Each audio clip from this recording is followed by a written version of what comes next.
This is going to piss off a lot of you NTE white knights, a lot of you NTE dick suckers. Now this is my personal opinion, with a little bit of facts thrown in there, but very much so my personal opinion. And what I'm going to say about the game may or may not piss you off. You may or may not agree. It is what it is. This is my channel. You can eat a dick and click off the video right now if you don't want to hear what I have to say or give my opinion about the game. Now, we're gonna talk about how stingy they are with Fons and how overly grindy NTE is. But first, let me address the elephant in the room.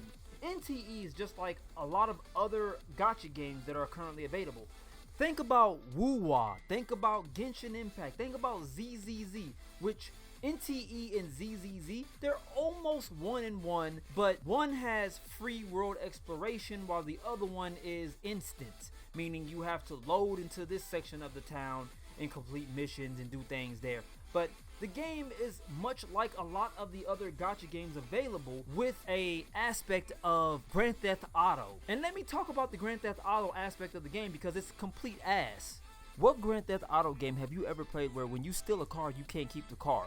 What about this? What Grand Theft Auto game have you played where when you fight the NPCs or you run over and kill the NPCs, they are literally dead and they don't just drop their belongings and run off and disappear into nothingness? Because apparently that's the theme on NTE.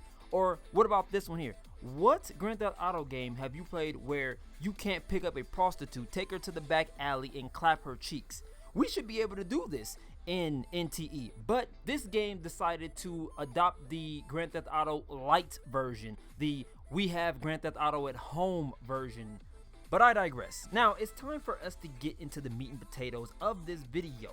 Now let's talk about how overly grindy and how stingy they are with Fons on NTE. NTE follows the same grind cycle as a lot of the other gacha games. It follows the same grind cycle as Woo-Wah, the same grind cycle as ZZZ, Genshin Impact, Honkai Star Rail, 7 Deadly Sins, all of them. All of these gacha games have one thing in common. They all follow the same fucking grinding loop. What does that mean for the standard casual player who probably has a life outside of sitting in his smelly ass room playing NTE all day? That is the fact that you are basically locked behind a stamina system. Yep, all gacha games have a fucking stamina system to make sure that you can't progress beyond a certain threshold, which means you are limited to the amount of materials that you can grind for on a daily basis. So if you're trying to build multiple teams on NTE, you're borderline fucked because you're locked behind a stamina system. On top of that, they give you bits and pieces of material. When you go and grind for certain material, you get bits and pieces of it like you're some sort of fucking peasant or something, which is straight up disrespectful. And it's like, okay, the rewards are supposed to be greater when you go beyond a certain level. So at level 60, 70, 80, you should be getting a ton of fucking material whenever you complete shit. No, you get bits and pieces of material. So it's like, how the fuck am I supposed to build other characters when you're giving me like 5 of this and 2 of these? This doesn't make fucking sense whatsoever. Many of you would argue that, oh, you can buy material out of the hunter shop. Well, let me tell you the dark side of that. You either have to use your Fons, which they're stingy with, or you have to use that currency that you get for basically spending actual cash and rolling on the standard banner, which you should never do, or the banner character board. So yeah, you're straight up fucked in terms of material.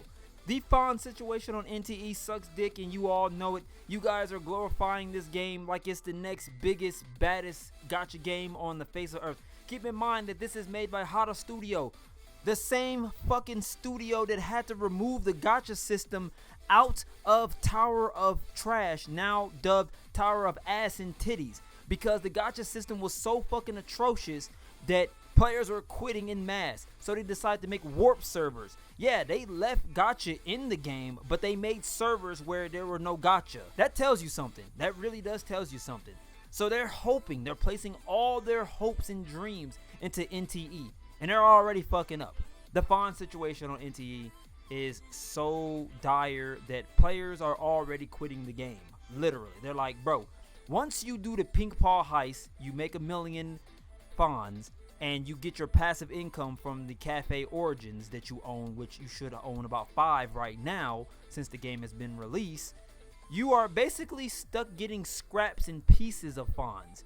Meaning, you're going to be playing the game for the rest of your fucking life to afford the better things in the game, which straight up sucks. And here's what crosses my mind. Why the fuck would a gacha game not monetize Fons? Like, why would it not do that? How come there's not a certain amount of Fons I could buy with cash money? Why can't I buy 5 million Fons with like $15? Why is this not a thing yet? It should have been. And I know a lot of you guys are probably like, no, don't fucking say that. Don't give them ideas. Nah, I'm giving them ideas. I want a supercar, so I'm willing to spend cash on it. But there's not an option for that at all. I mean, I don't feel like playing this game for 24 hours a day, 7 days a fucking week.